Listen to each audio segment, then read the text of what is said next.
Happiness. For me, it's found in moments with my son, in my everyday job, and in the joy of building keyboards. Yes, my family, my job, and keyboards. There's something special about building keyboards that's hard to explain, but deeply felt.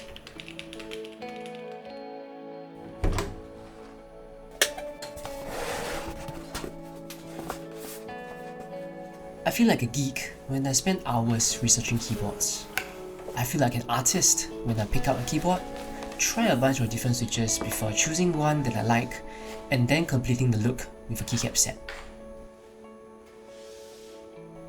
But it stings when the end product doesn't match what I imagined. Still, there's a thrill in the process.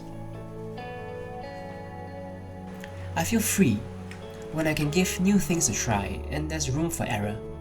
I feel satisfied when I finally get to where I want the keyboard to sound and to feel like. And I feel empowered when I know that any day I can tear this keyboard apart and start all over again on a whim. And perhaps you can find joy in this hobby too, because life doesn't always give us second chances.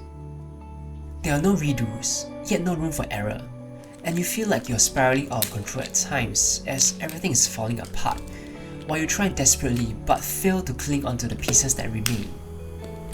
Perhaps the simple act of building a keyboard is a way to seek refuge. How many times will I rebuild this keyboard? Until I'm happy with it, I guess. And that's what makes this hobby exciting. You might love your creation for a bit, but then comes the temptation of something new. Take this Iron 165 for example. I went for a certain sound, feel, and look at the start, but only to change out Minimal for Egyptus and swap the Aqua Kings for Snow. And now once again, I'm changing on these tactiles for these Durian switches to get a harmonized theme in and out of the keyboard. It's this endless tinkering that gives me delight, and I hope you felt it too through this video.